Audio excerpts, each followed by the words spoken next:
prender la luz aprovechando.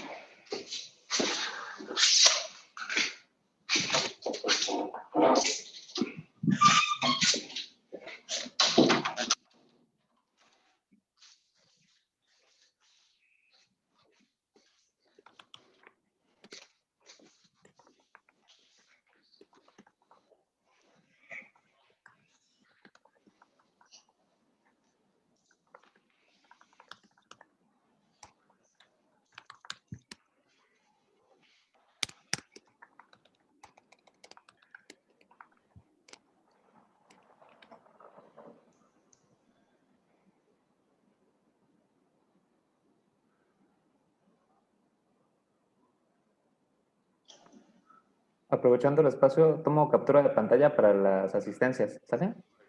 Ya. 3, 2, 1, ahora. Ya estamos transmitiendo en redes sociales. Ya estamos grabando también esta sesión. Muchas gracias, buenos días, buenas tardes, perdón. Hoy es un día de locos entre todo el punto de la conectividad por las redes sociales, las malas jugadas que hace la tecnología y bueno, y al final del día, el gran dinamismo de control que quieren ejercer nuestras autoridades respecto de las operaciones de negocios en México y su cumplimiento normativo, pues nos es placer en la Comisión para la Prevención del Lavado de Dinero, Combate al Financiamiento del Terrorismo y Anticorrupción de la Comisión de la Región Centro Peninsular del Instituto Mexicano de Contadores Públicos. A nombre de mis compañeros en la comisión, les damos la bienvenida. Y para este tema, importantísimo, la verdad que vienen cosas muy buenas por parte del Instituto Mexicano para toda la Contaduría Pública Organizada. Estén pendientes, por favor, de todas estas, dijéramos, facilidades que va a hacer el Instituto para, en materia de prevención del lavado de dinero, para toda la membresía y al público en general, por supuesto, pero sustancialmente la membresía, que es digamos, el espíritu de nuestro instituto. Y bueno, pues aquí estamos gente que trabaja desde el punto de vista institucional, valga la redundancia, de manera muy generosa y desde hace mucho tiempo y con un gran alto estándar de calidad y de compromiso en ello, ¿verdad? Para ello, pues la verdad que no voy a mencionar los nombres de nuestros amigos de la comisión, son muchos y los vamos a mencionar al final, pero basta decir que son gente de nuestro colegio, de los 10 estados que albergan la región centro peninsular, las 16 federadas que tiene y que bueno, al final del día, pues son gente que busca estar en la vanguardia del conocimiento. Y en la vanguardia del conocimiento, para mí es grato presentar a nuestro expositor de lujo, junto con todos nuestros compañeros, porque vamos a tener comentarios al respecto, pero Charlie, la verdad que es una persona bastante conocida en el ambiente por toda la labor que realiza. Él es abogado, egresado de la UNILA, tiene una maestría en Derecho Fiscal por el Colegio de Ciencias Jurídicas SC, es máster en Gestión de Riesgos por la Universidad Juan Carlos de España, tiene una especialidad en prevención en Derecho Fiscal, por la UNAM, y una especialidad en prevención y persecución de operaciones con recursos de procedencia ilícita por el INACIPE. Es maestrante, bueno, no sé si sigas como maestrante o ya eres maestro, amigo. Ya acabamos. Es maestro, vaya, en gestión de riesgos con especialidad de fraude y blanqueo de capitales por la Universidad Católica San Antonio de Murcia. Bueno, y la verdad que es miembro de diversas instituciones, tanto profesionales como gremiales, en el ámbito de la abogacía y de la contaduría pública, representa a varios grupos importantes en el Parlamento mexicano. Y antes de darte la palabra, amigo, quiero darle la bienvenida a nuestro presidente de la región Centro-Istmo, que sí se pudo conectar. Estimado presidente Mario Alberto Mesa Alfaro, si eres tan amable de dirigirnos unas palabras y bueno, pues tu reconocimiento aquí en nuestro expositor.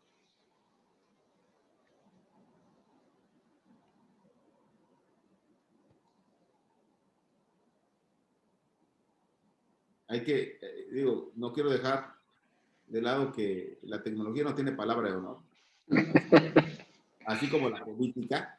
Entonces, pues yo creo que nuestro amigo está aquí atento, va a estar atento, entonces para no quitarles más, que se recorra más el tiempo más bien, porque sí es muy importante lo que lo vas a comentar y sobre todo estas premisas que premisas, perdón, que nos vas a dar, estimado amigo, de lo que fue esta reunión de la cual vienes ahorita, pues sería muy importante. Bienvenido, por favor, toma la palabra.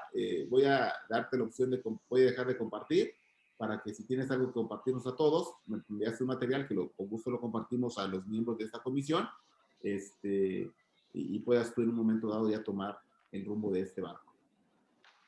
Muchísimas gracias, amigo.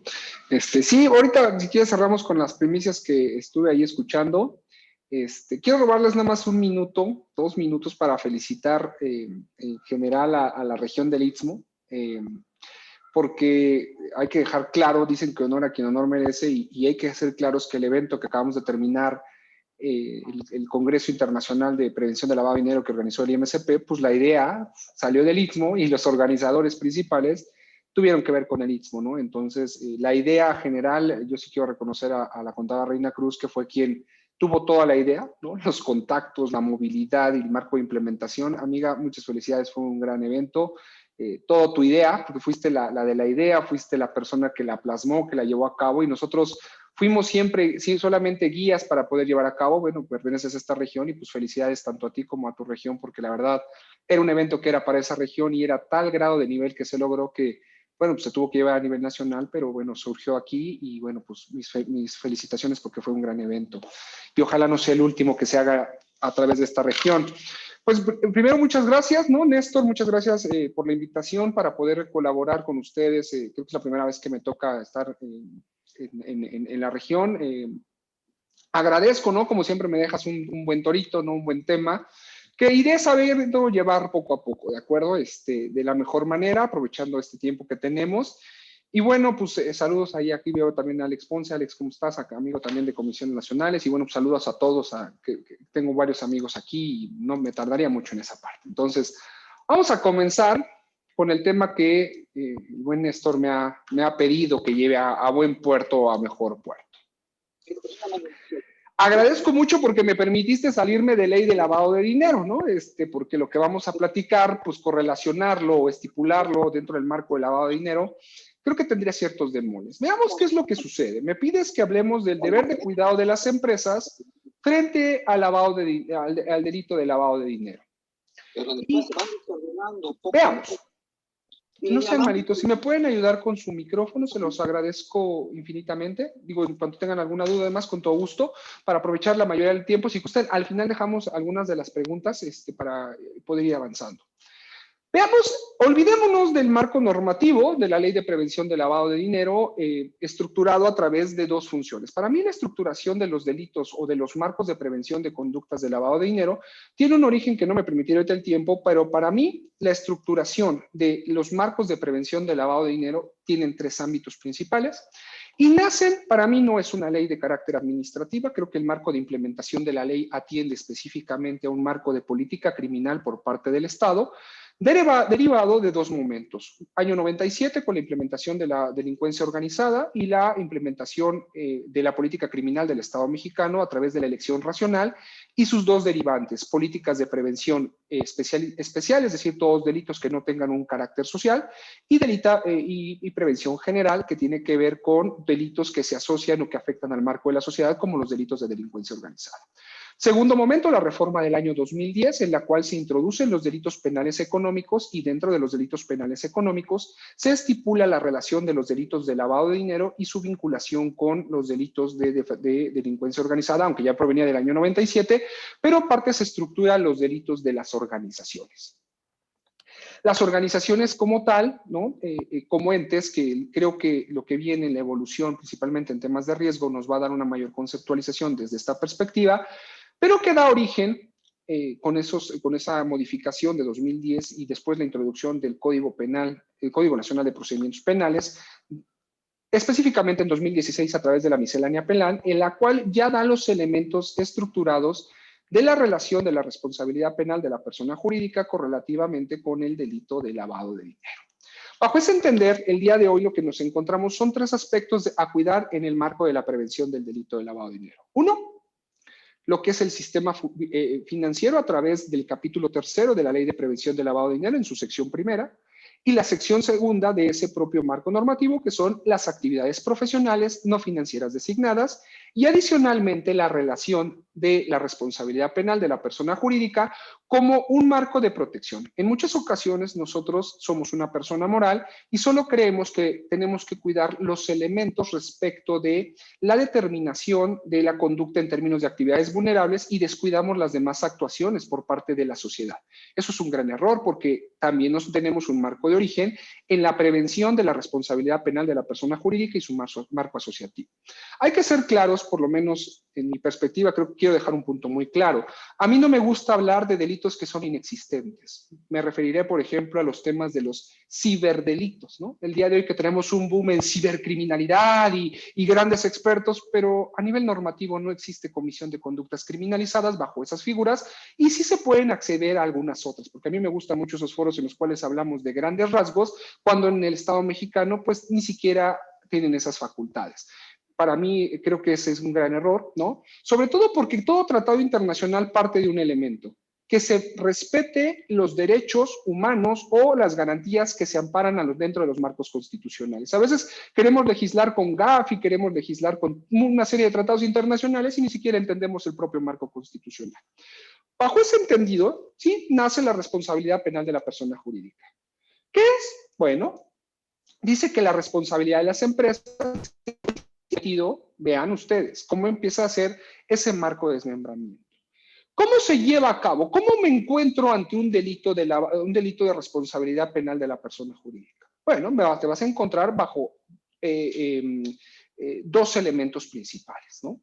En el marco ideológico dice el ilícito cometido por el administrador o representante de una persona moral, es decir, y esto viene desde las recomendaciones de Gafi, dice el delito cometido en nombre o por cuenta o en provecho por aquella persona que ostenta el poder de representación. Ese es el marco de ideología de lo que es la responsabilidad de las empresas. Dice, o bien, a través del delito cometido por un simple empleado sometido al control del administrador, habiendo incurrido en este segundo caso de infracción motivado por una ausencia de controles sobre dependencias entre entes colectivos. Ese es el origen, de acuerdo en el marco doctrinal, eso es lo que se quiere buscar en su marco de representación. Veamos que tenemos al amparo del ejercicio de la acción penal referente a la propia función de la ley normativa. Bien, primero tenemos un primer punto. Dice que las personas jurídicas serán penalmente responsables de los delitos cometidos en, y lo va señalando, en su nombre. Y a veces hay que hacer una distinción. En su nombre nosotros pensamos y decimos los representantes legales. Claro que sí, un representante legal actúa en nombre de la persona moral, pero hay que recordar que actuar en nombre de una persona no requiere específicamente la existencia de facultades. Es decir, un comisionista, un prestador de servicios, un socio, un accionista, actúa en nombre de la persona moral, aunque no tenga facultades potestativas, porque está pidiendo que actúe en nombre, más no que actúe en nombre y representación. Ahí les pongo algunos ejemplos. Entonces, en su nombre. En segunda instancia, dice que serán las personas que actúen en el marco o beneficio de la persona moral, es decir, que atraigan elementos que generen ahí puse mal, perdón, trabajador, esto lo corregimos, atraigan elementos, que beneficien a la organización. Oye, fíjate que yo como vendedor de vehículos, porque por ahí vi, no me acuerdo en dónde, alguien que ponía actividad vulnerable y decía, la venta, o sea, creo que hay que entenderlo y normalizarlo respecto de la comisión de la conducta, porque el lavado de dinero no se genera nada más bajo determinadas características. Hay que tener la configuración integral de la comisión del delito. El beneficio, oye, fíjate que estamos al mejor vendedor, se le va a dar un beneficio, lo vamos a subir de puesto porque se liberó el nivel gerencial y el vendedor empieza a llevar a cabo conjuntamente con la caja, empiezan a recibir flujos de efectivo que superan los umbrales en el marco de la prevención del lavado de dinero. Oye, ¿en qué es? En beneficio de la persona moral por una ausencia de controles como lo manifestaba en el marco y en el elemento de carácter doctrinal. Después dice por su cuenta, es decir, cualquiera de los anteriores, y después dice a través de los medios que ella proporcione. ¿Qué es lo que está señalando en esta figura? Que está requiriendo que la responsabilidad penal de la persona jurídica, quienes generen la afectación en uno de los primeros requisitos de tipicidad es que sean personas integrantes, si ustedes observan, socios, accionistas, comisionistas, consejeros, trabajadores, prestadores de servicios. Dice, cuando cualquiera de ellos, porque son quienes pueden llevar a cabo estas funciones, y veamos el segundo párrafo, cuando adicionalmente se haya determinado que además existió inobservancia del debido control por parte de la organización. ¿Qué es esto? Por eso a mí me gusta mucho, sobre todo en temas fiscales, cuando me dicen, el compliance no es obligatorio. Pues si tú lo dices, ¿no? Si tú quieres tener el marco de responsabilidad y en tu análisis de riesgo determinar que has decidido no tener elementos de control y sabes que la consecuencia directa en un factor de riesgo estarías en un marco de catastrófico o alguna de estas líneas, pues coincido, ¿no? Pero en tema de prevención, pues es claro, ¿no? Si las personas que lleven a cabo estos elementos o toma de decisiones no llevan a cabo esta injerencia, está hablando del riesgo de forma interna, claro, porque el riesgo nace dentro del seno de la organización y no nace respecto de otro marco o índole, nace en el centro. La parte de cuidar o cómo cuidar la relación con clientes, ya tenemos leyes estructuradas. La parte de la responsabilidad penal de la persona jurídica regula los elementos internos o te está pidiendo que regules de una forma estructurada esos elementos internos. ¿Cómo te lo pide? Bueno, primero, ¿qué delitos se asocian? ¿No? Más o menos, los principales. Terrorismo. Oye, ¿por qué marcó terrorismo? Está ahí. Pues después de la publicación de la guía de financiamiento al terrorismo, yo no veo que haya un escándalo, ¿eh? Yo no lo veo. Yo creo que el ámbito fiscal ya tendría que estar pegando un escándalo. ¿Por qué? ¿Qué se entiende por organizaciones sin fines de lucro para efectos de la guía? Para efectos de la guía dice que se entienden todas las organizaciones sin fines de lucro, incluidas las estipuladas en el artículo 2, fracción primera, de las reglas de carácter general de la ley. Es decir, que hay otras organizaciones sin fines de lucro, ¿no? Hay otros de esos tipos que pueden entenderse. Amigo, ¿cuál se te ocurre? La cooperativa de consumo, ¿no? La unión de cooperativas. Su marco ideológico no es la captación de recursos, es el apoyo conforme a los principios del artículo 5 de la Ley General de Sociedades Cooperativas. No tiene finalidades de lucro. Entonces, ojo, está diciendo otras organizaciones, no está diciendo donativos, está diciendo que los que deben de contener elementos o guías son organizaciones sin fines de lucro. Por eso yo digo, todos están como muy callados para un tema tan delicado como es que se les esté requiriendo que tengan gobierno corporativo, control interno, gestión de riesgos y demás para efectos de los criterios de la UIF. No es obligatorio, perfecto. ¿Tú qué crees que va a ser el sistema financiero? ¿Eres organización sin fin de lucro, no?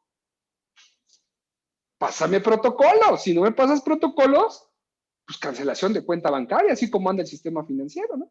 Okay.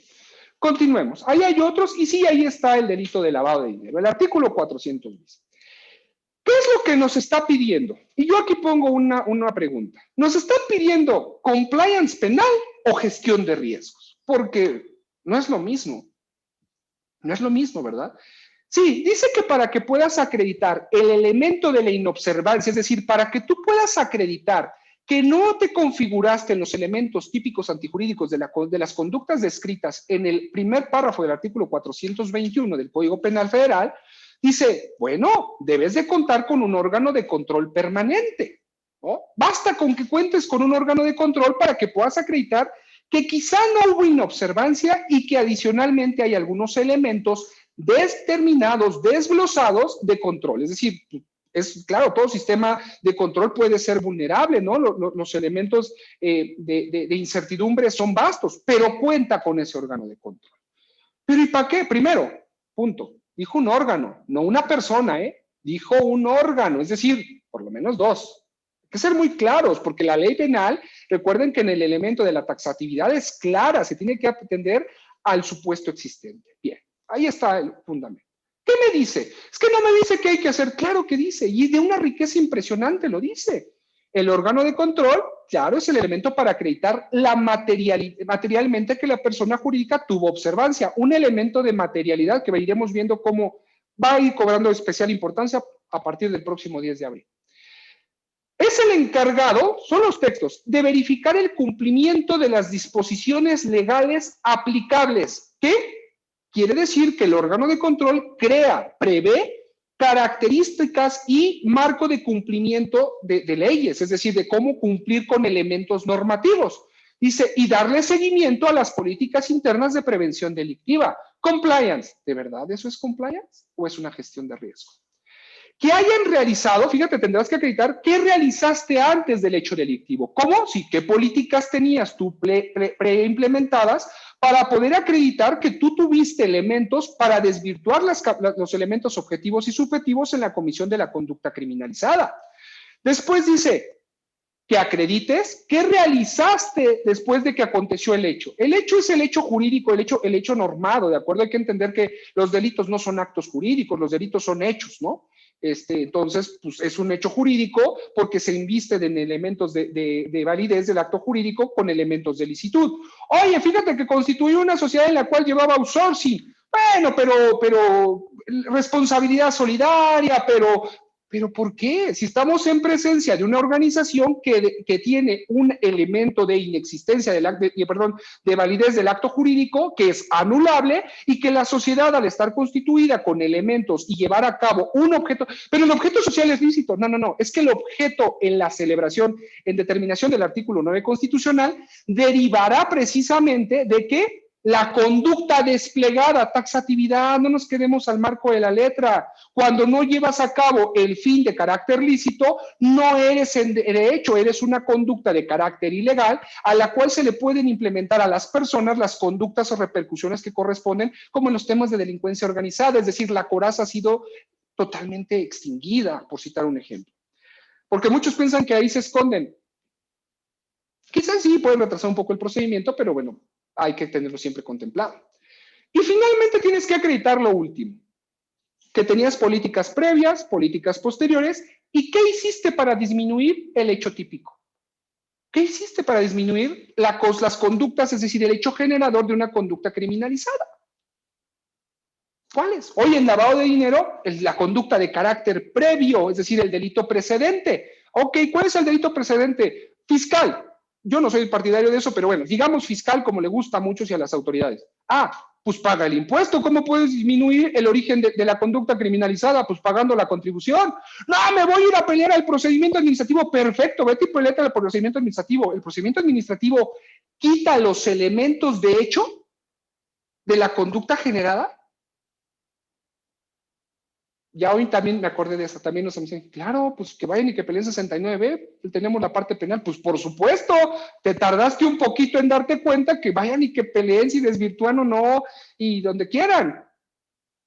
¿Tienes la parte penal? ¿Cómo acreditaron la disminución del hecho normado? Perfecto.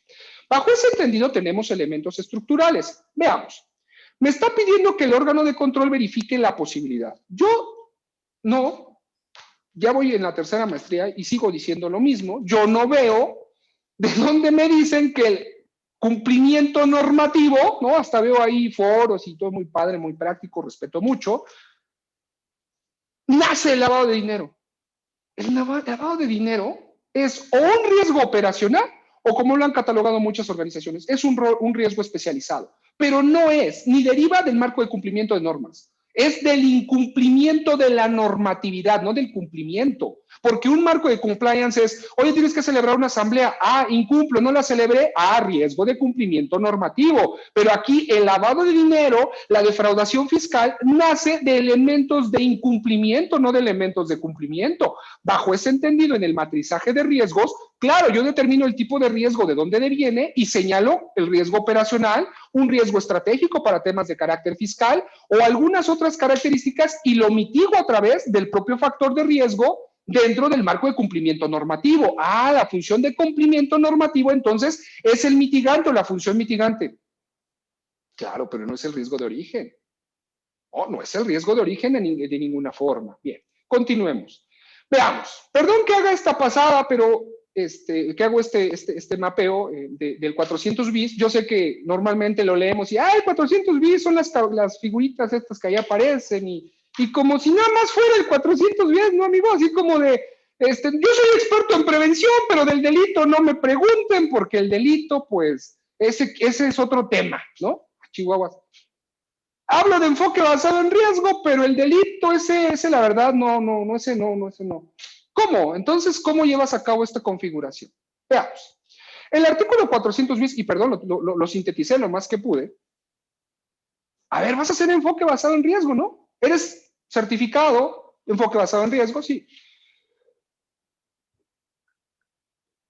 El enfoque basado en riesgo es cuando tú, ¿qué? Cuidas tu riesgo de vincularte con la comisión de los delitos de lavado de dinero, ¿no? Enfoque, perspectiva, ¿no? Basado, es decir, sustentado en el elemento contextual del factor de riesgo. El elemento del riesgo, me voy a adelantar y luego regreso. El riesgo, con una definición tan simple como que el riesgo es la probabilidad o grado de certeza de que un sistema vulnerable experimente una pérdida o empeoramiento, también puede ser un marco de ganancia o beneficio, debido a una amenaza de oportunidad en un contexto espacial, en un tiempo determinado, y siempre referido con un objetivo concreto. Claro, la determinación del objeto para poder implementar los elementos de apetito, tolerancia y capacidad de riesgo. Algo tan simple como eso. Bajo ese entender, entonces, sigamos. Esta característica del 400 bis, el sujeto activo, enfoque basado en riesgo. Ayúdenme. ¿Quién es el sujeto activo? A ustedes lo hacemos enfoques basados en riesgo, ¿no? ¿Quién es el sujeto activo con el cual me puedo, que genera en mi enfoque basado en riesgo la probabilidad de vincularme con el delito de lavado de dinero? Puede ser el trabajador. El cliente, claro, muy bien. El cliente usuario es el sujeto activo de la comisión. ¿Quién es el sujeto pasivo de la comisión del delito de lavado de dinero? La hacienda pública, claro, la hacienda pública. Entonces, si yo no le doy información a las autoridades correlativas, estoy afectando directamente al sujeto pasivo en la correlación. Yo me encuentro como sujeto obligado en esa línea. Ok, ¿cuál es el bien jurídico tutelado? Y no me vayan a decir que el sistema financiero, porque, o la economía nacional. Claro que no. El bien jurídico tutelado es que hay un marco de impedimento para la persecución, la administración de justicia. Es decir, si tú no presentas un reporte, no identificas, entonces ¿sí mando el aviso DICO? No. Si es importante el papelito esté firmado, claro, es lo que lleva y se correlaciona con el bien jurídico tutelado porque vulneras o limitas la administración de justicia, el que se persiga, el objeto de la ley lo dice, ¿no? Dice que su obligación o lo que están verificando son los delitos, no dice el delito, dice los delitos de operaciones con recursos de procedencia ilícita, es decir, el delito predicado. Dice, y los relacionados con esto, el delito subyacente. Conducta típica antijurídica, los 15 verbitos, ¿no? Hay unos verbitos ahí, no, se llaman conductas típicas antijurídicas de carácter punible. A ver, ¿qué actividad vulnerable es la que desglosas? La fe pública.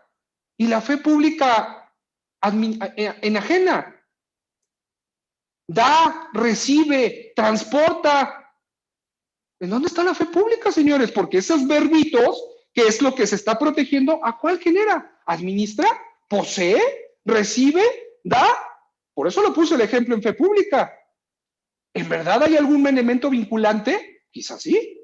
Ustedes díganme, porque es muy fácil que lo digan compraventa. Al que adquiere, el que enajena, claro, pues sí. ¿Y la fe pública?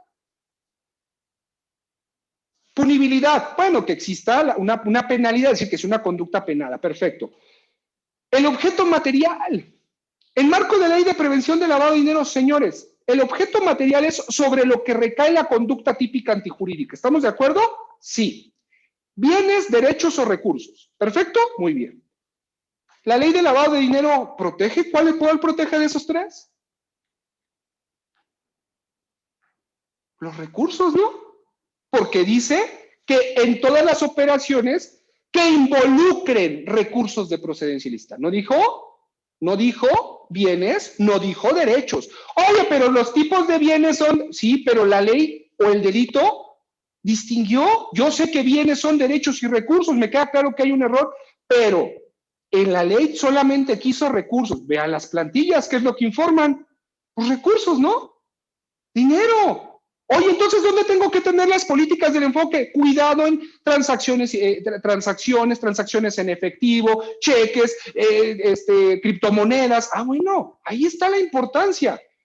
Momento de conocimiento. Oye, ¿por qué? Pues dice que el que a sabiendas. ¿En qué momento usted sabe, sujeto obligado, que si conoció o no de la comisión de la conducta criminalizada? ¿O la disimuló, señor? Porque para eso tenemos el tipo de dolo. Si usted la disimula, vamos a los tipos de dolo. Al elemento volitivo en la conducta criminalizada. No, mire, yo aquí tengo mi expediente, contraté listas externas, sí voy a revisar en el portal de políticas y aquí no me marcaba ningún lineamiento. O tan supe que al momento en que supe te mandé alerta de 24 horas. Esas que de verdad hay que mandar, esas que luego me hablan y, ¿cómo le hacemos para no mandar alerta de 24 horas? Esas. Grado de conocimiento, claro. A ver.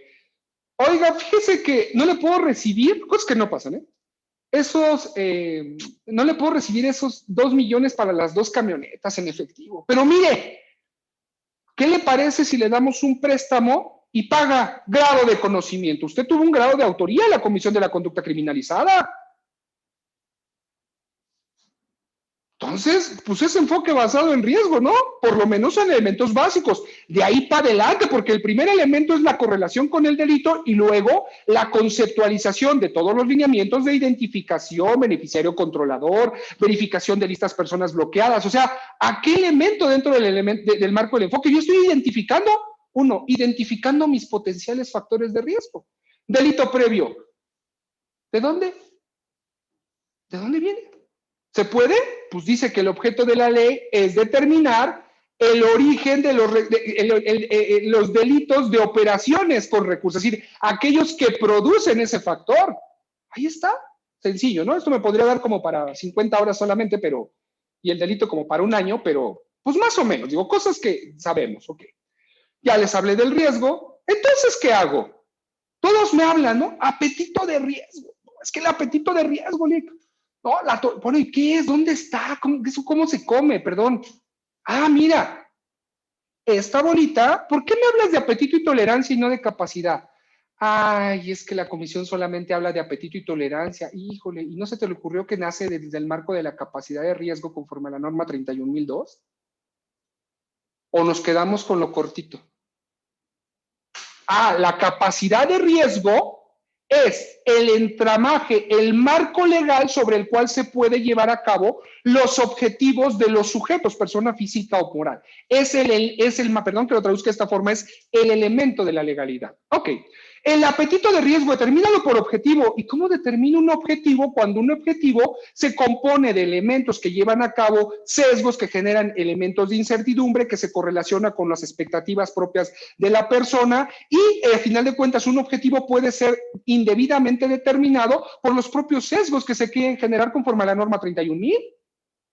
Algo que ve el sistema financiero, ¿no? Los certificados del sistema financiero, corríjanme, regáñenme si estoy diciendo una barra basada, ¿no? Ah, ok. Entonces, el apetito de riesgo lo determino. Perfecto. Hagamos un ejemplo en materia de temas de efectivo. ¿Cuál es el apetito de riesgo que tiene una persona que vende inmuebles? 8,025 UMAS. ¿Cómo? Sí, 8,025 UMAS. O sea, pones el apetito del riesgo de tu cliente en la paralelidad de la legalidad, es decir, tu apetito es del mismo tamaño de tu capacidad de riesgo. ¡Qué gran error! ¡Qué pésimo error! Oye, si compras facturas o no, como que si es medio esquema reportable o no, lo ponemos el apetito en el marco de la legalidad. No sean así, no jueguen con la gente, no juguemos con las personas. El apetito de riesgo, a ver, Carlos, una multa de apetito de riesgo de inmueble es de casi 900,000 pesos, ¿no? Sí. ¿Cuánto cuesta el inmueble que vendiste? 780. Ah, ¿y lo vas a poner por encima en la adquisición de efectivo del mismo nivel? No. A ver, ¿con cuánto te sientes cómodo tú con efectivo? O bien, el objetivo de la venta de cada inmueble, el objetivo es nosotros solamente vamos a vender con $500,000 de pesos. Porque es con lo que yo me siento cómodo. Oye, banco, ¿te parece bien que me puedan depositar $500,000 de pesos en efectivo o no te parece bien que me lo puedan depositar? ¿Tiene una justificación o no? Oye, banco, y si mi apetito de riesgo es por tipo de cliente, fíjate que al sector primario le permito 700,000 pesos cuando me acredite con documentación factible que en realidad puedo llevar a cabo esa determinación porque es su forma de ingreso. Oye, pero un socio, un accionista, ¿por qué me tiene que estar pagando en efectivo?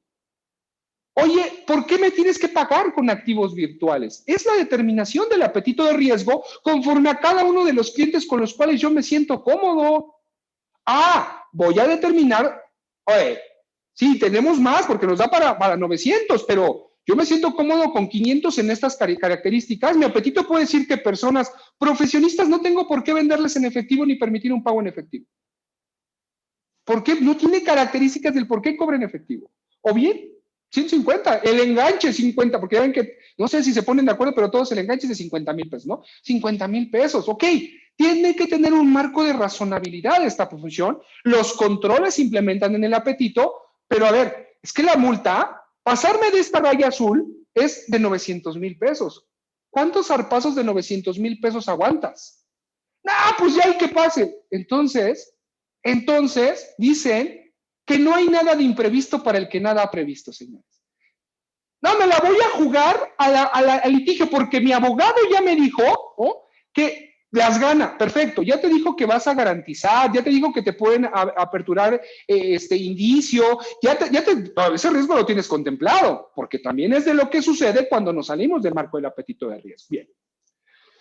Y viene una chulada para el próximo 10 de abril. La publicación de la ISO 37301 para efectos de sistemas certificables, es decir, todas las empresas de Unión Europea y americanas, así como inglesas, se van a certificar principalmente en norma 37301 y deberán requerir a todas sus partes, es decir, a todos sus proveedores, clientes, proveedores principalmente o interesados, que tienen que tener la misma certificación. Claro, los sistemas de compliance los certificamos. No me da tiempo, perdón, para todo, pero veamos. Identificar riesgos, sí, pero me agrega un concepto muy bonito. Grupos de interés. Me dice, en el contexto, es decir, en dónde te mueves, tienes que verificar cuál es el grupo de interés que existe y que no lo estás afectando al momento de la determinación o de las políticas o principios que tú estás queriendo llevar a cabo. Oye, ¿cómo? Ya tenemos un antecedente. Bueno, ahí va. Ley General de Responsabilidades Empresariales y Debida Diligencia Corporativa. Dice que tú tendrás que verificar que en tu cadena productiva, si tu producto o tu servicio causa daño, si el producto final causa el daño, o bien que si a través de tu producto o servicio se causa un daño, entre ellos evasión fiscal, temas de corrupción, outsourcing, ahí están manifestados grupos de interés. Entonces, nos suma este parámetro el marco de grupos de interés. Veamos. Bajo este entendido, ¿cómo empiezo a llevar a cabo una implementación? Ok, llevo a cabo la implementación de obligación de cumplimiento normativo. No me da tiempo para explayarme en todo esto, pero ok, tengo que tener una estructura, actividades, servicios, saber qué es lo que yo realizo. Vas a conocer tu marco legal, el que te es forzoso, el que te es aplicable, no el que quieres que te sea aplicable, no, el que te es forzoso aplicable. Hoy el voluntario, algunos lo jalamos de forma voluntaria. Voy a ponerles un ejemplo claro de algo que actualmente es de boga, ¿no? Los programas de responsabilidad social empresarial, ¿es voluntario? ¿De verdad es un tema voluntario? Porque la responsabilidad social empresarial es la determinación de la materialidad en los elementos de compliance. ¿Es voluntario?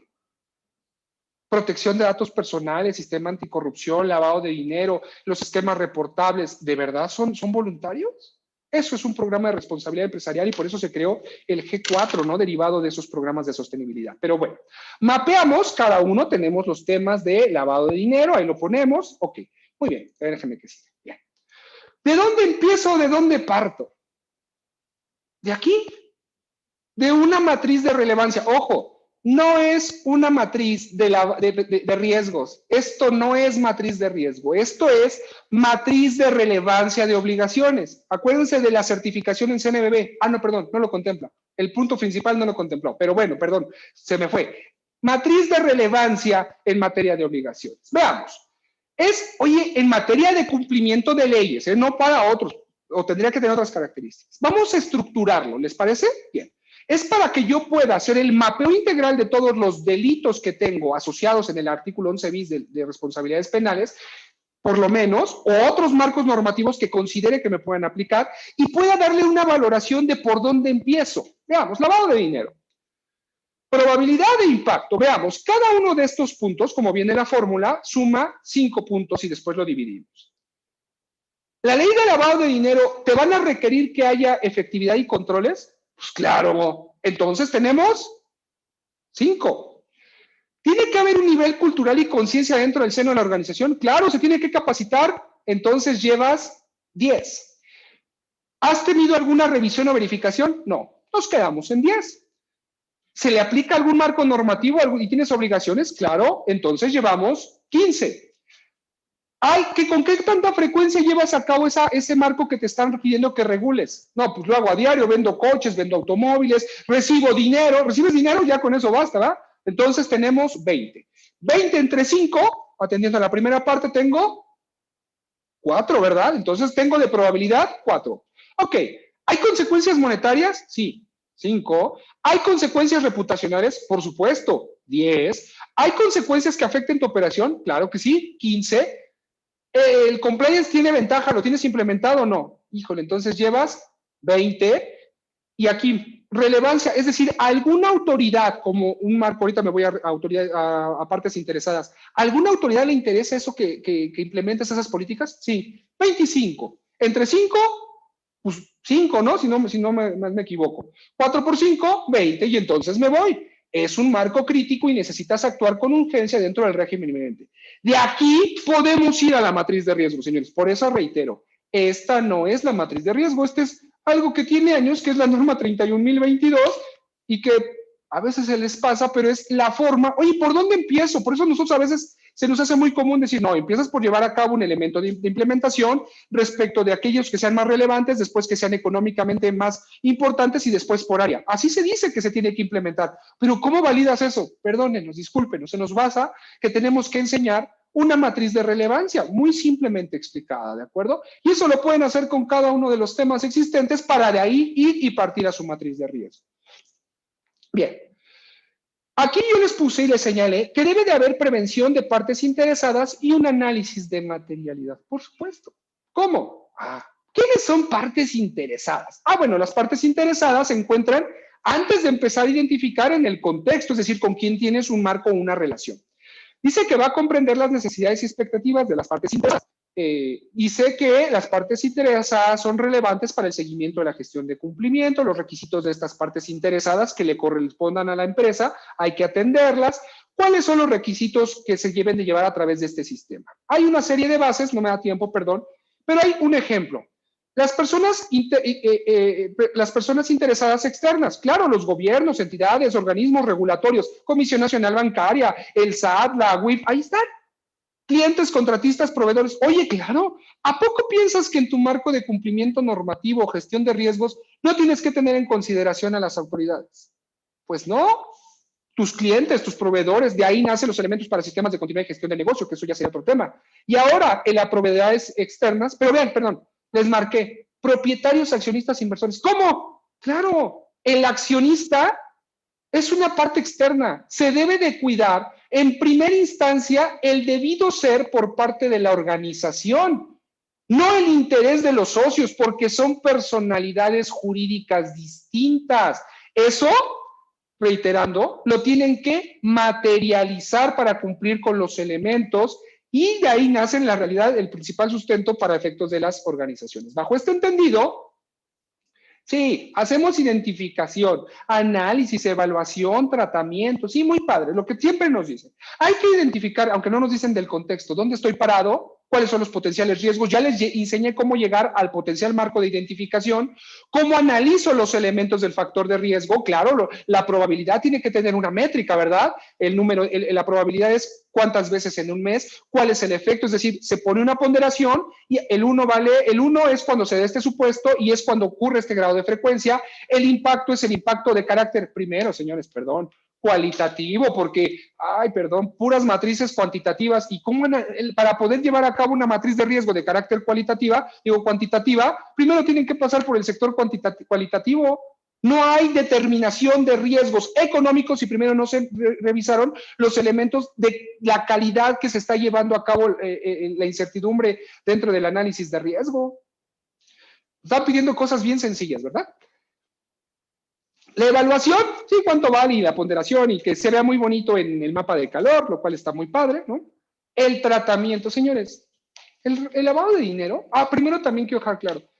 Yo hablo de matriz porque es lo que más conocemos y vemos, pero hay otras 1000 formas de llevar a cabo estos elementos. Los riesgos cibernéticos a mí, por ejemplo, me gustan más en un esquema de árbol para llevar a cabo el proceso de identificación, por citar algún ejemplo, ¿no? Tratamiento. El tratamiento no es por ningún motivo solamente mitigar. Porque parece que nada más conocemos mitigantes. Claro que no. Primero hay que conocer y saber cuál fue el riesgo residual, cuál elemento deviene. ¿Por qué? Porque antes de primero tratar, puede haber un sistema de continuidad de gestión de negocios, puede haber un elemento mitigante, puede haber un tema de administración de riesgo, colocación del riesgo, transmisión, evitar elusión. O sea, hay tantas posibilidades en materia de riesgos que hay que atenderlos. Todo eso es el marco de razonabilidad que están requiriendo. Pero, ¿para qué, Carlos? Para no caer en esto. La configuración o integralidad por parte de los potenciales factores de riesgo existente. ¿Cuáles son las acciones? Las que causan el resultado típico antijurídico que me puede llevar al elemento de la prisión. Y no me da tiempo, reitero de todo, pero veamos el tipo del injusto. Es decir, un conjunto de elementos que define un comportamiento. Claro, la tipicidad. Nosotros tenemos que cuidar mucho en la elaboración del enfoque basado en riesgo. ¿Cuál es el tipo que estoy queriendo? Tanto el tipo del delito correlativamente con el tipo de la prevención y no como lo hacemos normalmente de querer llevar a cabo el análisis de la prevención y que el delito se someta a la configuración de la tipicidad de la norma administrativa. Eso no pudiéramos llevarlo a cabo.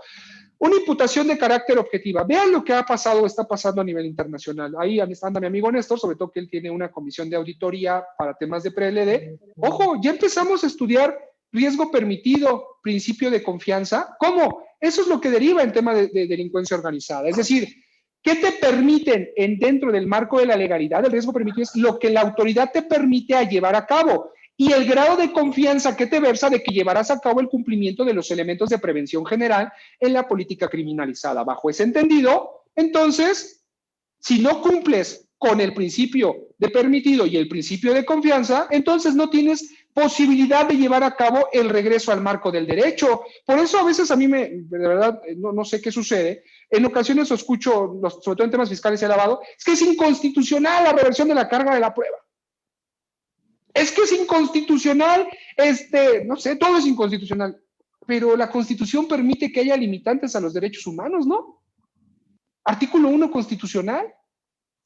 Última idea del primer párrafo, dice que sí, en Estados Unidos mexicanos, todos los mexicanos tienen todos los derechos que esta Constitución ampara, coma, salvo aquellos casos señalados en la Constitución. ¿Y en dónde lo señala? En delincuencia organizada. En delincuencia organizada no hay reversión en la carga de la prueba. En delincuencia organizada te vas a centros especiales, media y máxima seguridad. No pueden limitarte aún en sentencia o en investigación en la comunicación con terceros, salvo con tu abogado defensor. No tienes visita conyugal.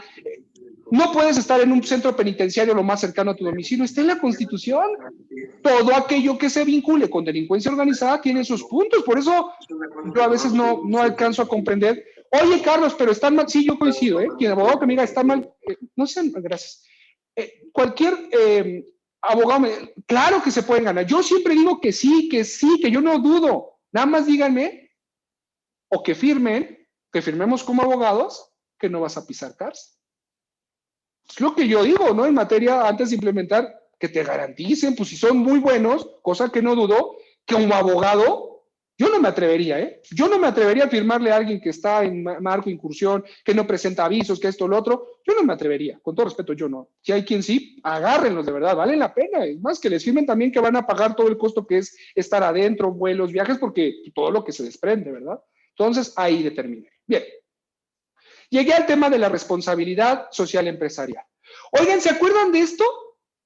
¿Alguien se acuerda que todos hablan de, es que los stakeholders, ¿se acuerdan? Es muy, muy interesante, ¿no? Qué novedoso. ¿Y alguien revisó la guía de 98 respecto de qué se debe de entender y qué se busca con ellos? ¿Qué? Materialidad. Año 98. ¿Cuál es la sorpresa de que empiecen a generar que cuando cambiamos en esa base hay que generar materialidad? Es el umbral entendido como los requisitos de generar elementos que desvirtúen, mejor dicho, que acrediten el debido comportamiento por parte de los sujetos. ¿Y tú crees que hablar de responsabilidad social empresarial es hablar de algo bonito que estamos empezando a realizar? No. Esto tiene un sistema de regulación a través de la G4, perdón, en la cual hay que generar algo que se llama análisis de materialidades. ¿Cómo? Claro, desde el año 2002 los marcos internacionales nos dijeron, para acreditar la materialidad en función de los elementos legales, incluido el lavado de dinero, porque se vincula con Gafi este marco, materialidad. ¿Cómo? Aquí está. ¿Qué andan? Que no, que mira, que la materialidad es, ahí está, estratégica. 1, debes determinar todos los aspectos materiales, es el comienzo de la estrategia de la empresa. ¿En dónde nace? En riesgo estratégico. Oye, ¿cómo lo mitigo? Analiza el riesgo estratégico en el parte de tu organización respecto de las funcionalidades que vas a generar. Debe tener universalidad. Dice, hacerlo no es cosa grande, empresas lo tienen que hacer de todo tipo, ¿no? Acabamos de vivir, bueno, cierra, ¿no? El 24 de marzo, ya ONU que determinó programa de integridad empresarial para MIPYMES. Ahí está padrísimo, ¿no? La materia de todo lo que viene ahí, está muy práctico, te enseña a hacerlo por estos mismos elementos. Y tendiendo el lavado de dinero como un efecto de la corrupción, también ahí lo enuncia, ¿no? Medio para la acción, dice, determinar los aspectos materiales es clave para un reporte de sostenibilidad. ¿Qué no la sostenibilidad nada más era algo así como, la sostenibilidad es cómo, con qué elementos y argumentos desvirtúas el enfoque basado en riesgo? Bueno, no, las conductas típicas antijurídicas de carácter punible, ¿no? ¿De qué manera sostienes que tú no te comportaste conforme a esos elementos? La sostenibilidad como dice, se acredita con la materialidad. Dice, por ello, es un medio, no un fin. Aunque no reporte sobre sus actividades, la empresa debe determinar sus aspectos materiales. No se hace para satisfacer requisitos de reporte, se hace porque la empresa lo necesita para operar. Dice, determinar los aspectos materiales no es para escribir ficción, es una guía de acción. 3, especificidad. Dice que lo que es material para la empresa lo decide la empresa, no los socios. La empresa en conjunto a través de su gobierno implementado, de acuerdo de su alta dirección, no lo que tienen el interés de los socios. Si tú justificas la materialidad en razonabilidad de lo que quieren los socios, está mal implementado. Dice, es específico para la empresa, cada empresa es diferente, no vale copiarse de otras empresas, ¿no? Porque ya ven que, pásame un manual, ¿no? Yo tengo una amiga, no voy a decir quién, pero mándame un manual de esto, ¿no? Mándame un manual de esto otro, ándale. Entonces, ojo, porque cada empresa es distinta, ¿no? Y sobre todo no lo deciden los consultores. ¿Cómo? No lo deciden los consultores, lo deciden el órgano de gobierno por parte de la organización. Dice, los aspectos materiales deben ser aprobados al máximo nivel. Asamblea General de Accionistas. Ahí está. Dice, idealmente, bueno, por el consejo directivo, si es que es lo más alto, obvio, partiendo de que puedas tener un gobierno corporativo. Diversidad. La empresa puede tener diferentes aspectos materiales. En las diferentes regiones o países que opera, bueno, tienes que tener pues todos los gremios, ¿no? Si tienes varias sucursales o demás, bueno, tienen que hacer un mapa integral, eso no es nuevo. La relatividad, dice, la materialidad es un concepto relativo, depende del contexto, ¿cómo? De partir del análisis que tú tienes. Oye, fíjate que vamos a comprar facturas, pero el contexto me dice que tengo que tener en cuenta el análisis de impacto en los sujetos, en los interesados externos, la autoridad. ¿Le pegaré de casualidad a la autoridad si compro una factura? ¿Le pego a la autoridad o afecto a la autoridad si permito o cobro en efectivo en exceso? ¿Le afecto a la autoridad si no presento el aviso? ¿Afecto a la autoridad si no mando la alerta de 24 horas? Materialícelo, razónelo, porque eso es lo que se requiere, o se va a empezar a ver, ¿verdad? Dice, y del momento en el tiempo. Es variable en tiempo y en el espacio donde opera, aunque algunos aspectos pueden tener un elemento de continuidad. Muy bien. No todo lo que importa es importante. ¿Cómo? Sí. Algunos de los sujetos, dice, o grupos de ellos, tienen su idea de lo que es importante para ellos. Sí, como socios, accionistas, dice, pero puede que no sea material para la empresa. ¿Cómo? Oye, es que yo quiero cuidar el patrimonio y me lo quiero llevar para no hacer frente a, a los acreedores. Materialízalo. Materialízalo, porque eso es lo que va a venir. Materializa que es importante sacarle el activo a la sociedad para que se lo lleven los socios y la sociedad, que se haga frente. Materialícelo, porque si no lo logran materializar, responsabilidad penal de la persona jurídica. Disparos, ¿no? Digo disparidad, pero ya disparo, ya me metí a temas más fuertes. No, disparidad. Ya voy acá, faltan 2 láminas. La sociedad no es entendida como la sociedad no es una entidad con identidad.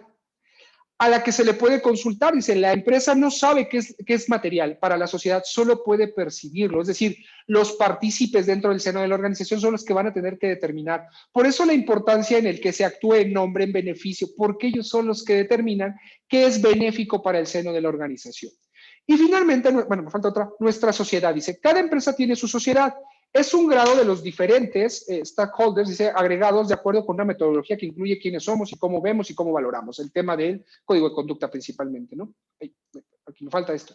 Ya nada más hay que generar, ¿no? Que los sujetos, dice, la identificación de los sujetos que materiales determina la materialidad de la estrategia. Es decir, dentro de tu cumplimiento, determina quién toma cada decisión. Oye, ¿vas a hacer una política fiscal? ¿A quién le toca?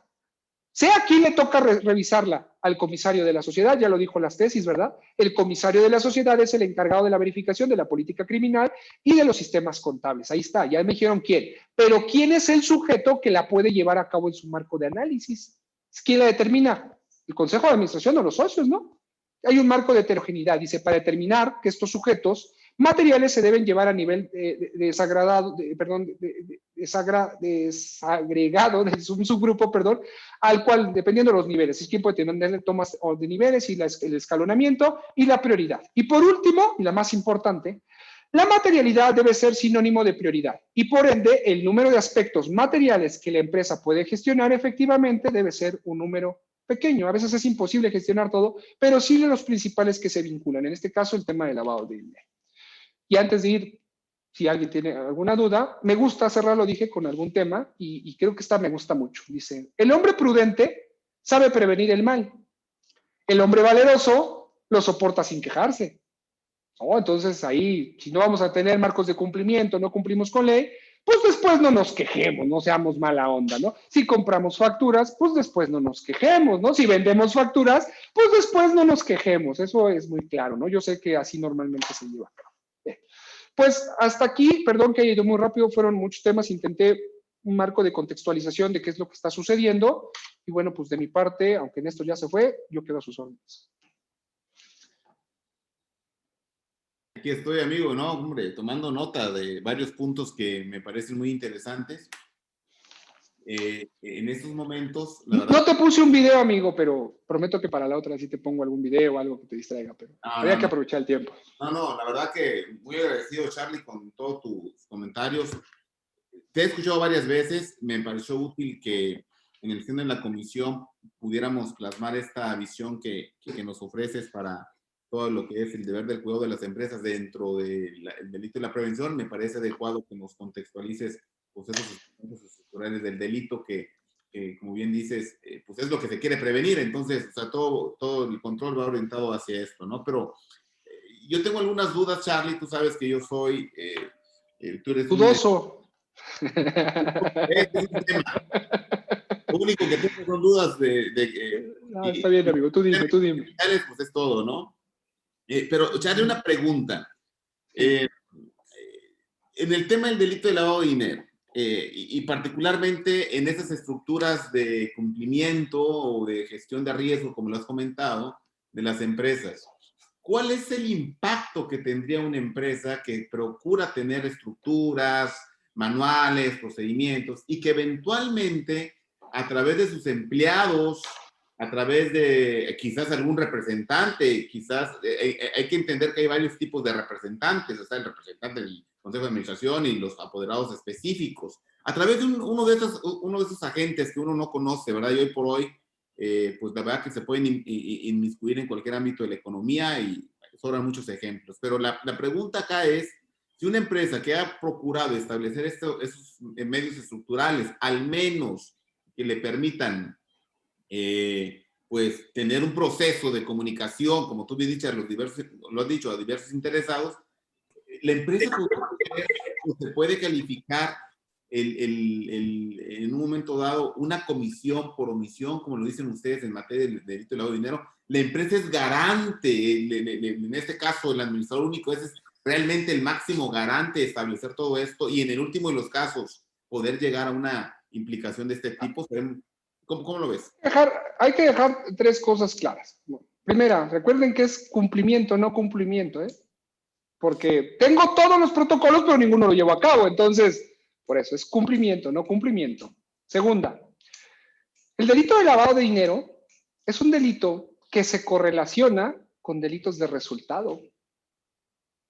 ¿Qué es esto? Que se hayan materializado, me explico, que el fin sí se haya llevado a buen puerto. Y reitero, no soy partidario, sé que aquí anda Alex y siempre entramos a discusión, pero bueno, atendiendo a lo que la autoridad le gusta, un delito de resultado, cuando yo adquiero la factura, ¿cuál es la finalidad de la defraudación fiscal? Que imponga, que determine, por ejemplo, en una declaración, acredite un beneficio, ¿estás de acuerdo? Es decir, el adquirir la factura, ¿cuál es el resultado? La deducción, ¿estamos de acuerdo? Por lo menos la deducción es el resultado. Ahí hay lavado de dinero. ¿De veras? Pues sí es la culminación de la conducta criminalizada del delito predicado, pero bueno. Ahorita es lo que estoy diciendo es, primero, entender que la comisión o los delitos comisivos, es decir, a través del medio que se perpetran, como lo es el 113 bis, ¿no? El 113 bis es un delito que, al que compre facturas, ¿y cuál es el resultado de la compra de la factura? Pues no pagar impuesto, deducir, ¿no? No, espérame, no. ¿Cuál es ese es el resultado de la defraudación fiscal? 108, 109. Pero del 113, ¿cuál es la finalidad? Es decir, compras el medio comisivo. La factura es lo que yo voy a ejercer, ese derecho. Pero eso se llama defraudación fiscal. Eso no se llama artículo 113 bis, compraventa de facturación. El que ya la compraste, vale, esto ya la compraste y luego, ¿qué daño hiciste? Aquí no la metes nunca a deducción. Te entra la buena persona que eres y nunca la deduces. Bueno, la compramos, ya pasó. No la deduzcas. Llegas como buen asesor y dices, eso no lo hagan. Al que compre facturas. Pero dice el delito de lavado de dinero que el que a sabiendas, ¿de acuerdo? Claro. Que lleve a cabo la adquisición, ¿no? Dice, de un recurso de procedencia ilícita, un recurso, un derecho, un bien. Pero el derecho no lo ejercí, el derecho a la deducción no lo ejercí. El bien está ahí detenido y fue una pérdida económica, es más, lo puse como gasto no deducible. El dinero con la que la pagué es lícito. Entonces hay que aprender a entender que el delito de lavado de dinero se correlaciona con delitos de resultado. Esa es otra. Y finalmente con lo que me preguntas, Néstor, se tiene que hacer yo creo que una persona que cumple con los programas, no que los tiene, que cumple con los programas de integridad, cumplimiento normativo, como lo quieran llamar, es una persona que va a acreditar. No nos quedemos solo con, pues que por tener el órgano te atenuó la pena, nada más por tenerlo, eso es lo que dice el Código Penal. Pero si acredito que yo no tuve elementos, es decir, que yo implementé todos mis sistemas protocolarios, verifiqué, es distinto. Me alejo del elemento de la tipicidad de la conducta criminalizada, porque muchos me dicen, es que nada más el órgano de control, nada más es una cuarta parte de lo que te lo disminuyen. Claro que no. Eso es por tenerlo, pero por el cumplimiento, acreditamiento de que cumpliste con cada uno de tus protocolos verificados, eso es distinto. Ahí ve y sanciona para allá. Entonces, por eso empecé diciéndote, es cumplimiento, no cumplimiento, ¿no? No, y es que eso es muy, dijéramos, las dudas están porque alguna vez te lo he preguntado y algunos seguramente lo me habrán escuchado respecto de, sobre todo, el sistema financiero. Sabemos que todo eso todo este ambiente de prevención tiene que llegar a los elementos más fundamentales de una economía de negocios para que pues, sea efectivo, como una especie de cultura de prevención, dijéramos, ¿no? Pero nos quedamos con el primer objetivo y ahí se vincula con otras dudas que era el bien jurídico tutelado. Desde mi punto de vista parece que hay varias esferas de bien jurídico tutelado. Me queda que claro que la impartición de justicia es uno de ellos.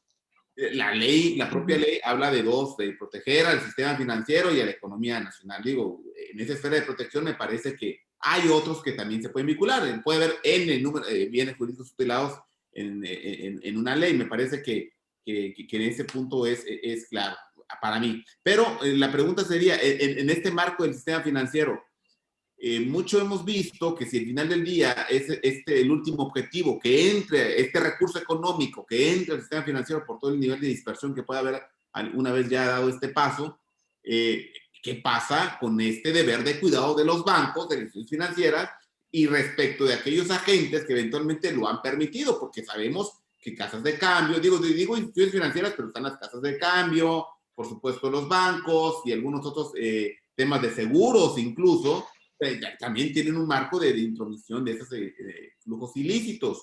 ¿Qué pasa con el administrador, con los dueños? O sea, al final del día me parece que ellos tienen en este deber de cuidado, una estructura sólida que hace que se convierta como una especie de escudo, entre comillas, para que no brinque hacia ellos esta responsabilidad penal. ¿Cómo es esto, Charlie? Sí.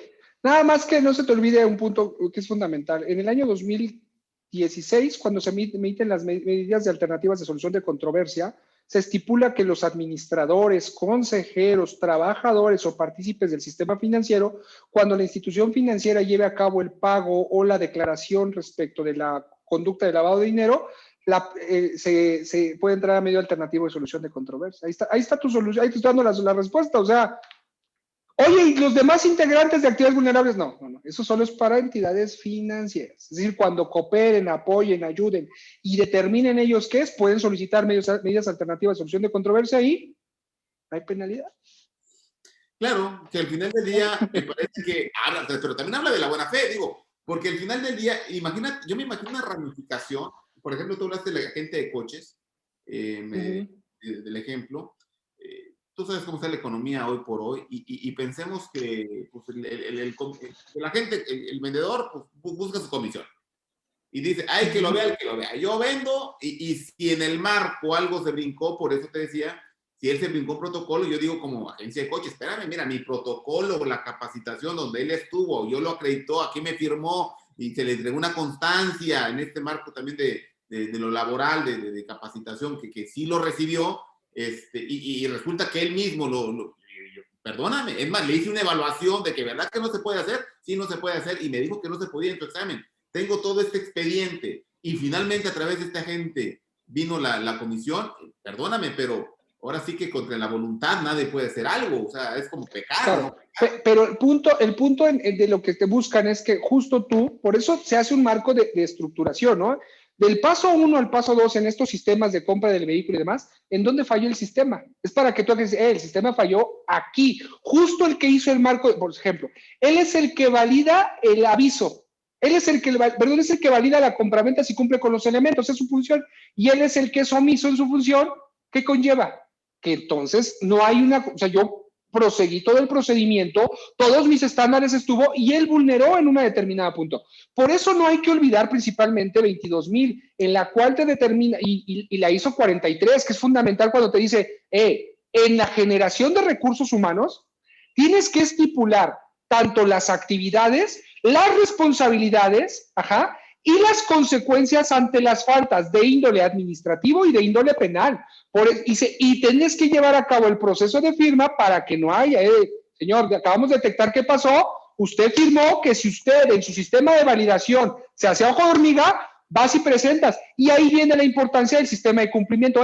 Autoridad, nos acabamos de dar cuenta que un propio sujeto de nosotros vulneró nuestro sistema. Aquí está el mapeo, aquí está la carta, aquí está la documentación y te entrego la probanza. Acabamos de modificar, te acredito que acabo de modificar y acabo de poner a un subsupervisor, o sea, a un segundo supervisor de ese sistema. Modifiqué mi política, ahí está. Tenía política previa, hice la política posterior y mitigué el riesgo. ¿Qué hiciste como acto mitigante? Vine a presentarte la denuncia, le presenté la denuncia a la Unidad de Inteligencia Financiera. Qué importante, como lo comentas, Charlie, qué importante. Sí. No sé si alguien quiera tomar la palabra. Es como otra, perdón, Néstor, a ver, ahí te va. En el cual, oye, me sale o me acabo de dar cuenta, porque muchos pensamos que en tema de actividades vulnerables, cuando se acaba la operación ya terminó, no es cierto. ¿Qué pasa si después brinca o hay un vínculo con una persona de delincuencia organizada de algún marco? ¿Tienes una obligación de hacer algo? Claro, no por ley de lavado, sino por responsabilidad penal de la persona jurídica. Agarro mi expediente, voy y le digo, me acabo de dar cuenta por un periodicazo que esta persona yo le vendí, me pagó bajo esta metodología, y te entrego, porque es el primer grado de conocimiento que tengo. Paralelamente con la copia, o bien voy y presento la denuncia, o me estoy dando cuenta que realicé conductas. Hay muchas alertas de 24 horas que son posteriores a la relación comercial, ¿eh? Hay muchas que te dicen su marco de seguimiento y demás. Ah, me doy cuenta, voy, presento la denuncia, yo presentaría primero la denuncia y paralelamente, fíjate que estoy en proceso de venta de un coche y acaba de salir que el señor que me iba a comprar varios camiones es de delincuencia organizada. ¿Qué haces? Consignas el dinero, ¿no? Oye, pero no me lo van a devolver. Consignas el flujo de efectivo, ya tienes pleno conocimiento de que, ¿qué? Que el recurso es de procedencia ilícita, ¿no? Ay, pero es que, no, pues mejor primero le pregunto si se lo devuelvo o no, pero ya sabes que es un recurso de procedencia ilícita. Oye, ¿cómo vas a saber? Les voy a contar un tema. ¿Cómo sabes? Pues porque el hijo del dueño era amiguísimo de él y andaban de pachangas en todos lados y salió que el señorito pues se dedicaban a la venta de drogas, los agarraron a los dos. ¿Tienes conocimiento o no? O el de gerente de compras. Entonces, quedarnos con que nada más es ese punto, digo, a lo mejor, ahí anda Alex, ¿no? A lo mejor va a decir, no, yo no lo consignaría. Bueno, yo en mi percepción, dependiendo de las circunstancias, yo tendría que decir, consignen el flujo de efectivo y avísale a la WIF que está consignado. O bien le preguntas, WIF, tengo el flujo de efectivo tanto, ¿a dónde lo consigno? Porque yo ya sé que hay un recurso de procedencia ilícita. O en un préstamo, te están pagando un préstamo y te acabas de enterar que el señor es de recursos de procedencia ilícita. Sabemos que este marco de cumplimiento de leyes, sobre todo en el ámbito del negocio, que es donde sustancialmente se pueden filtrar flujos importantes de dinero, digo, no en el consumo personal, que finalmente esa es la última etapa de la cadena en materia de lavado de dinero, la integración. Pues el principio de buena fe es lo que debe imperar tanto desde la persona, en ese caso los gobernados, como del propio gobierno, ¿no? Las instituciones públicas. ¿Qué tan de acuerdo estarías, Charlie, que esta buena fe debe estar acreditada con el deber de cuidado de cada empresa? Primera, en perspectiva, olvídense de la buena fe y preocúpense por no caer en dolo. Eso es lo que primero considero, ¿no? Segunda, creo que eso es lo que se busca, pero también hay algo que a mí siempre me ha quedado claro, es que hay que ser, o sea, para mí, yo siempre lo diré, para mí, la prudencia nace a partir de que te encuentras en el supuesto normativo, es decir, a partir de que tú te encuadras en el supuesto de ley, de ahí nacen todos los actos de prudencia. Un ejemplo que tú me has escuchado debatirlo muchas veces. La donataria autorizada a avisos de lavado de dinero, ¿en dónde? ¿En dónde? Amigo, ¿dónde dice que la donataria autorizada es sujeta a ley de lavado de dinero por ser donataria? En ningún lado. Dice asociaciones civiles, porque es la fracción primera. Ah, es que dice las organizaciones sin fines del artículo 5 de la ley de organizaciones y actividades de la sociedad civil, pero dice hay que aprender a leer el objeto, dice el objeto que el objeto de esa ley es fomentar las actividades del artículo 5 y que quien puede llevar a cabo el fomento son las organizaciones de las sociedades civiles que se definen en el artículo 3 y el artículo 3, bueno, 2 fracción tercera, el artículo 3 dice que deberán, dice podrán supeditarse a este marco cualquier, entonces necesita supeditarte. ¿Y cómo me supedito? Artículo 7, fracción primera, cuando tienes un registro CLUNY. Entonces, ¿y de las demás de dónde sacan que, por ejemplo, un SC de segundo piso es sujeta al marco de la ley de... Pero es que por prudencia. Dijo asociaciones civiles, organizaciones sin fines de lucro, asociaciones religiosas, partidos políticos, colegios de profesionistas y sindicatos. ¿Dónde dice que da donataria? Y todavía nos aventamos nuestros supercursos de donataria autorizada a la ley de lavado. Sí, tampoco. Ahí dice, ¿no? No es por sí el tema de donataria el hecho, ¿no? O sea, más bien es por ser asociación civil y eventualmente pues ellas procuran alguno de esos tipos de...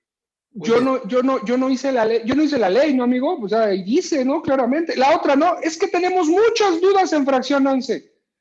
Es que hay muchas dudas, y perdón que me meta en eso porque sí me gusta.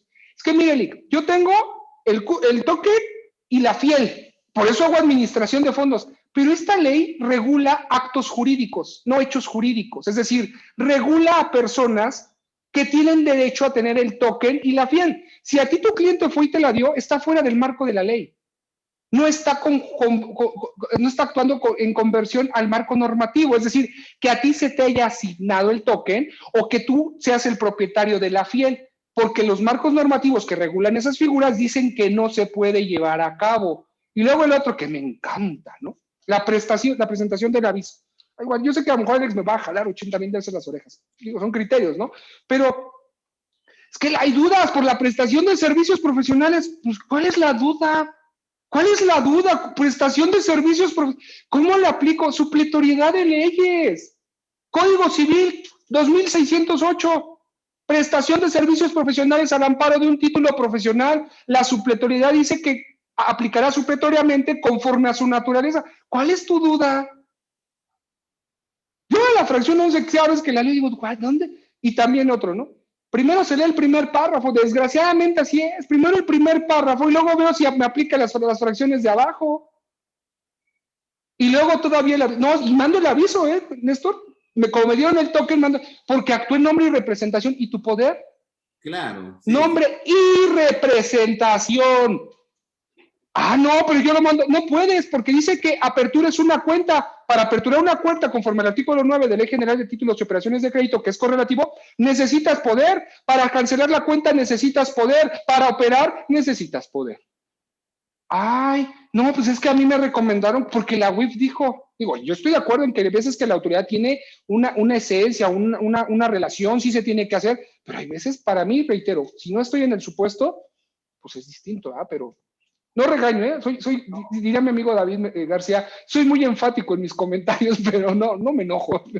Y hay que decir acuerdo, que entonces, este ambiente del estudio, perdón, pero ni la propia UIF lo tiene clara. O sea, y hasta en las propias autoridades. O sea, ya ves, fíjate en algo que vivimos en el Congreso. Ahí está, cuando se ocupó, pero fíjate, ¿nos puede dar un concepto de habitualidad? No, eso sí, no, nosotros no podemos definir habitualidad, ¿no? Y vean todos los foros, nosotros no definimos habitualidad, no, pues es que eso, no somos el diccionario. Ajá. Pero sí te digo que prestación de servicios profesionales es artículo 15A de la Ley Federal del Trabajo. No fregues. Pues ahí está el criterio, ¿no? Pero ve el video, amigo, y dice, no. Y es más, tú pregúntale a la que si hay habitualidad, no se atreve a definirla, No se atreven a definirla. Claro, pues, o la otra, ¿no? Sus criterios de fideicomiso.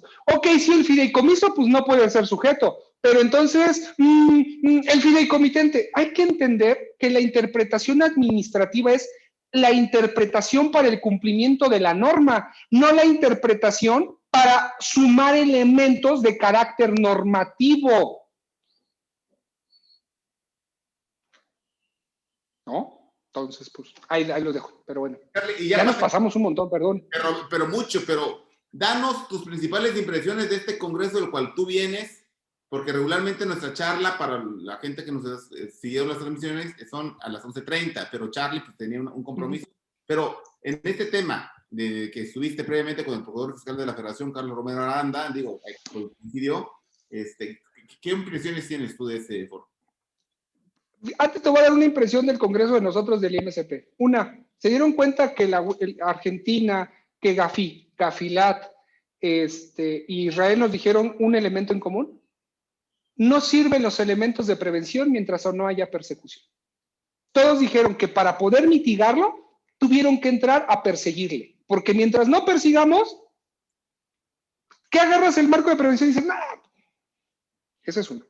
En el otro tema de hoy, pues yo nada más lo que les comentaba, ¿no? Él dice que vienen marcos muy fuertes, ¿no? Que vienen, la reforma la amigo, creo que se los dije desde un principio, ¿no? Esas son las que yo puedo verificar. Creo que el tema del outsourcing sí van a buscar pegarle. Dice que van contra todos los outsourceros grandes, ¿no? Que ya, pero que pueden llegar a acuerdos, ¿no? Lo dijo, ¿no? O sea, si te reparas el daño, esa es la gran problemática que vamos a tener siempre, ¿no? Ese marco de reparación de daño, mientras repares, amigo, estás del otro lado, ¿no? Entonces, y es a lo que me detectes, ¿no? Entonces, yo sí creo una sola cosa, señores, y hablando del apetito de riesgo y la capacidad. El apetito de riesgo no puede estar al amparo de la capacidad de riesgo. Yo entiendo, y siempre he entendido en esto, a lo mejor un tema que tú me dices mucho, es que la parte económica, pero el derecho económico, la economía, mi función, mi captación de flujo no puede estar apegado al marco de la ilegalidad. Tiene que estar pegado a la legalidad. Ese es el problema, ¿no? Que hemos, como asesores, y me incluyo, hemos puesto que no pasa nada, no pasa, no, espérate, sí pasa. La realidad es que sí, sí pagan el marco y después derivan todo lo que siempre me dicen, pero es que ellos son corruptos, pero, pues sí, pero en algún lado tenemos que empezar. Y desgraciadamente para los gobernados, pues vamos a empezar a la mala. Yo creo que sí viene en la parte de denuncias. Yo creo que van a sacar todo lo que puedan del país, lo más que puedan, y tienen un arma secreta que es denuncias, denuncias, denuncias, denuncias. Excelente. ¿Vale? Bueno, pues al final del día, en la misma tónica que ha manifestado en diversas agrupaciones, sobre todo profesionales y también empresariales, y estar atentos, y por eso era la importancia de este curso, estimado Charlie. Quiero invitar a nuestra vicepresidente de la comisión, Reina Cruz, para que nos haga favor de leer tu constancia. Perdóneme, no veo a mi presidente, Mario Alberto Mesa Alfaro, que se disculpa porque hoy hubo una conectividad de locos. No sé si a alguien le pasó. A todos aquellos que se habían inscrito a la liga, les ofrecemos una sentida disculpa. Hubo una falla técnica, tuvimos que generar una nueva liga.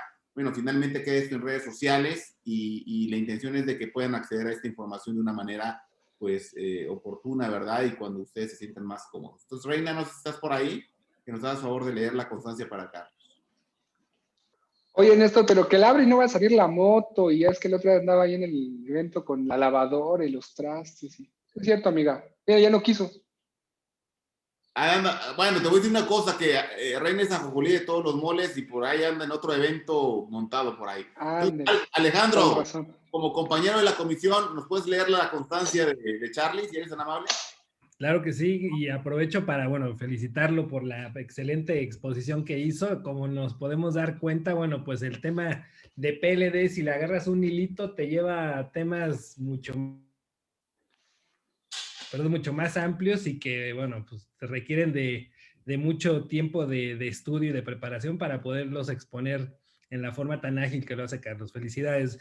Bien, la constancia dice, Instituto Mexicano de Contadores Públicos, Región Centro, Istmo Peninsular, otorga la presente constancia al maestro Carlos Alberto Pérez Macías por su brillante participación como panelista con el tema El deber de cuidado de las empresas frente al delito de lavado de dinero. 19 de marzo de 2021, desarrollada en el marco de la sesión técnica mensual que en su modalidad abierta es parte de la sesión ordinaria mensual vía plataformas digitales de la Comisión para la Prevención del Lavado de Dinero, Combate al Financiamiento al Terrorismo y Anticorrupción de la región Centro-Istmo Peninsular.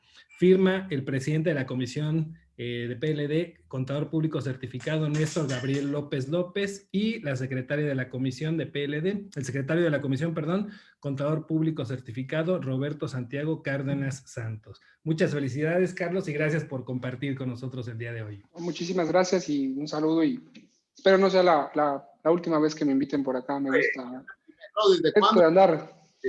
Tú sabes que eres siempre bienvenido. Lo que no hemos dicho es que Carlos, bueno, sí lo comentamos y lo ha dicho él en los comentarios también, que Carlos es integrante de la Comisión Nacional, donde también es Alex, donde también es Reina, integrante de la misma, y bueno, pues ahí, si no ayer tuvimos un tema muy interesante. Alonso, la verdad que muy bueno el tema de beneficiario final, alimentado por los comentarios de Carlos, Alejandro, bueno, y todo, y bueno, pues de eso se trata, ¿no? En la contaduría pública, generar un conocimiento, una cultura que además, hay que decirlo, hay que elevar los estándares de capacitación y de aplicación, más que saberlo, como dice Charlie, hay que hacerlo, hay que tenerlo primeramente y hacerlo, porque pues, finalmente si lo haces, si no lo tienes, pues también cómo acreditas que sí lo que quisiste hacer, ¿no? Hay que tenerlo y hacerlo finalmente, ¿no? Saberlo, tenerlo y hacerlo, señores, esa es parece porra, ¿verdad? Pero no porra. Saberlo, tenerlo y hacerlo, esos controles. Bueno, muchas gracias a todos, a nombre de Catalina Bernet, de Puebla, Edith Carrillo, de Veracruz, Roberto Santiago Cárdenas, de Chiapas, Ramón González de Oaxaca, Agustín de la Cruz, de Ciudad del Carmen, Campeche, Elba Mónica Solórzano de Chiapas, Alejandro Ponce, perdón, amigo de Puebla, Mario Lara de Veracruz, Reina Santillán de Oaxaca, Ramón González de Oaxaca, Giancarlo Díaz Torres de Tabasco, y bueno, Eneida también de acá de Chiapas, Reina, por supuesto, de Mérida, Yucatán, y Mónica Lisbeth Cordero. Les damos un fuerte abrazo, una cordial un cordial saludo y muy gentil despedida y a invitarnos a los próximos eventos que vamos a tener. Muchas gracias.